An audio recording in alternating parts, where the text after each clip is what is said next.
Sa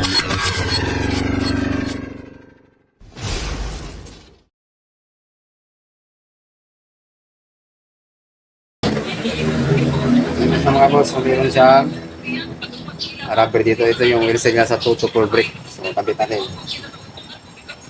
Ah, ah,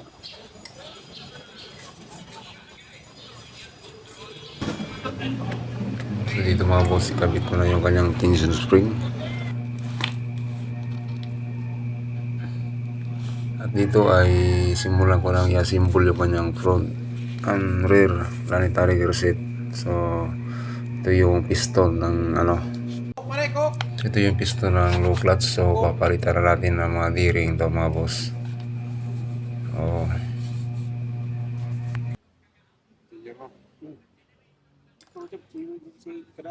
So, kabit natin yung mga bagong D-ring mga boss. Yan. So, sundan nyo lang yung series na video na ito mga boss. Dahil magbibideo ako hanggang matapos yung unit. Hanggang sa tumakbo yung unit mga boss.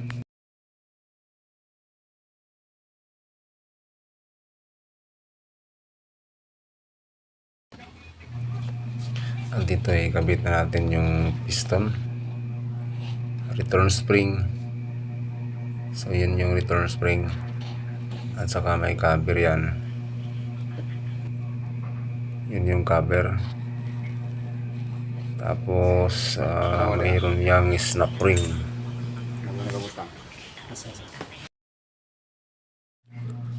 Siyempre gagamitan din natin ng mga boss, compressor para makabit natin yung snap ring.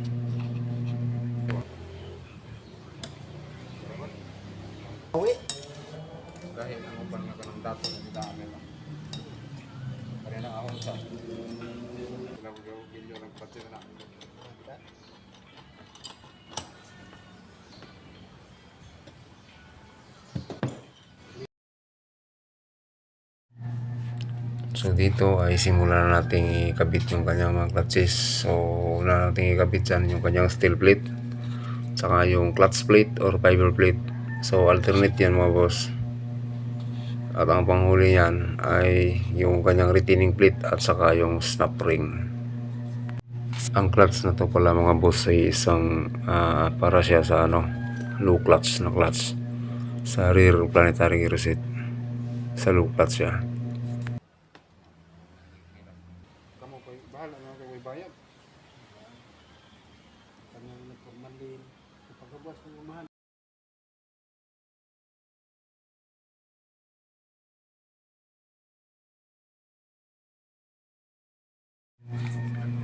So dito ikabit ko na yung kanyang internal ring gear.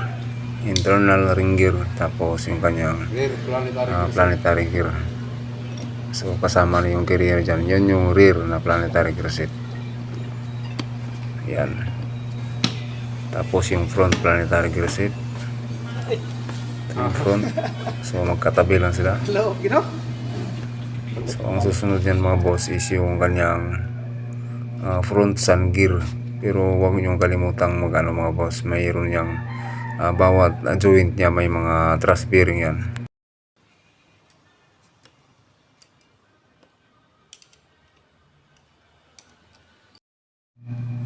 So meron din yung snap ring mga boss. So yan yung ko yan, sinungkit ko ay pag-install ng snap ring yan. Tapos magkabit na ako mamaya ng front sun gear. So ito yung kanyang front sun gear mga boss. Yan. Tapos natin i-assemble yung kanyang planetary gear set. At muna natin yan. Set aside. Taot sa low and reverse clutch.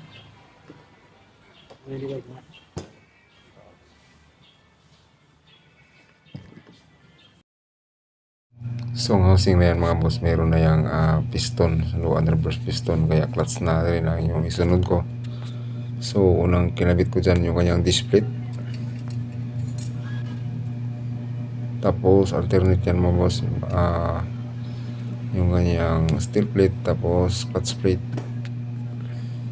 So yung unang series video na ito mga boss, yung part 1. Doon ako nakabit ng piston ng low and reverse clutch.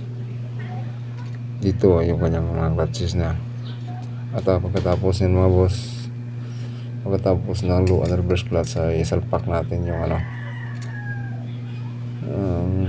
kanyang planetary gear.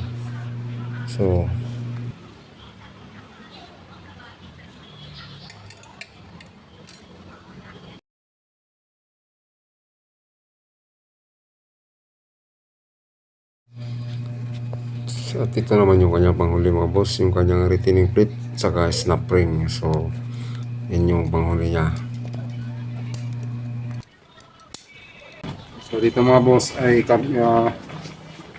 palitan natin ng kuwan yung kanyang D-ring, yung kanyang ito yung 2 to 4 brake piston. So ito yung piston retainer. So pala mga boss, pagkatapos ikabit yung kanyang low and reverse clutch, meron niyang lip spring na sa gilid ng pagkatapos ng kanyang snap ring, may lip spring yan. Pakikita ko na lang sa screen mga boss ang kanyang location. So ito na yung kanyang 2 to 4 brake piston and piston retainer mga boss. Kabit natin mga boss.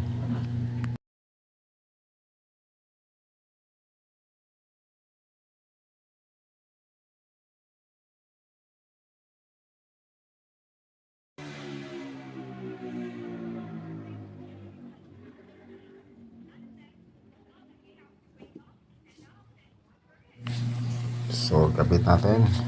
Yan. Siyempre meron din yung snap ring. So kabit natin snap ring mga boss.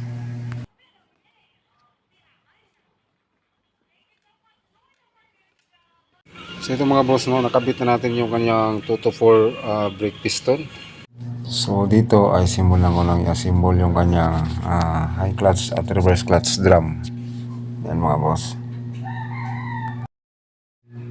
At kung hindi ka pa naka-subscribe sa aking channel mga boss, ay baka naman humingi sa iyo na pabor. Paki-subscribe naman kaibigan. So dito mga boss ay naikabit ko na pala yung kanyang front and rear planetary gear.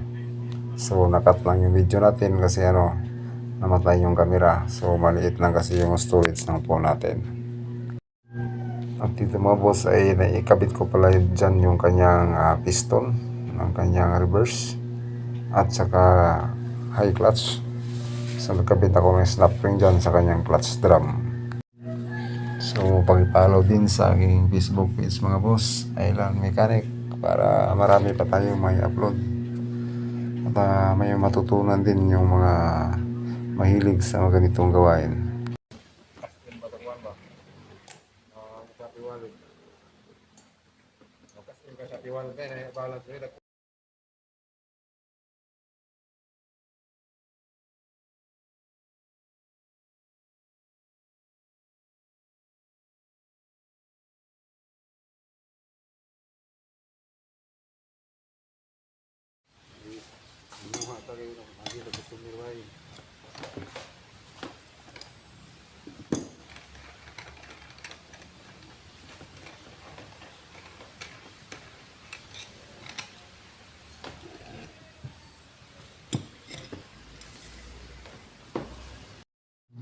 At dito ay simulan natin ikabit yung kanyang high clutch. So mauna yan yung kanyang steel plate, fiber plate, alternate yan. Okay. So ang ganitong gawain pala mga boss ay medyo mahirap to. So kailangan yung pag-aralan muna bago kayo gumawa nito. Lalo na sa mga hindi pa nakaranas mag-overhaul ng automatic transmission. So pag-aralan nyo ng maigi mga boss at matutunan nyo rin yan kasi dati matagal din ako nag-aral nito. So inuulit-ulit ko lang yung mga manual ng automatic transmission.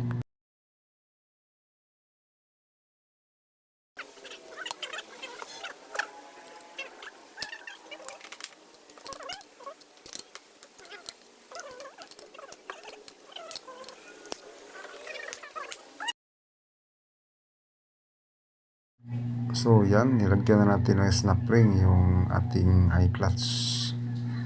At ang susunod natin dyan ikabit yung kanyang reverse clutch. So isa lang kasi yung kanilang drum. So yan yung reverse clutch mga boss. So dalawang fiber plate at saka dalawang steel plate. So siyempre mauna yung kanyang steel plate.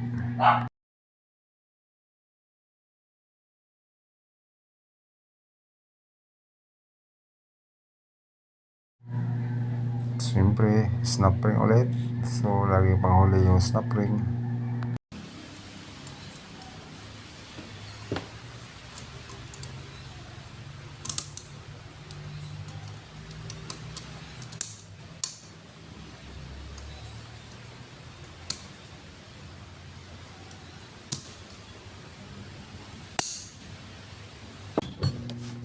So yun din mga boss, kabit natin yung kanyang high clutch drum. So yan.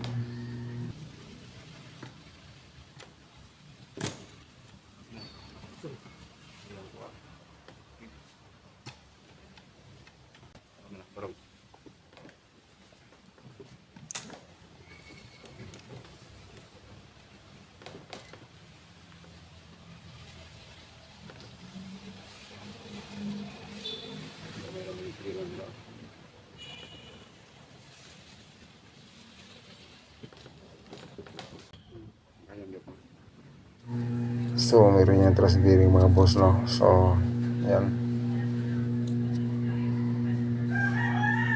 So dito mga boss, no, sa ito yung kanyang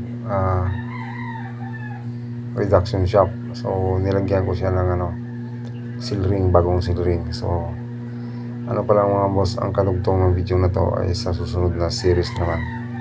So tuloy-tuloy ko itong i-upload. Sundan nyo lang to mga boss. So maraming salamat para sa inyong panonood sa video ko. So sana mag-subscribe kayo sa aking YouTube at mag-follow kayo sa aking Facebook page. So dito lang muna mga boss.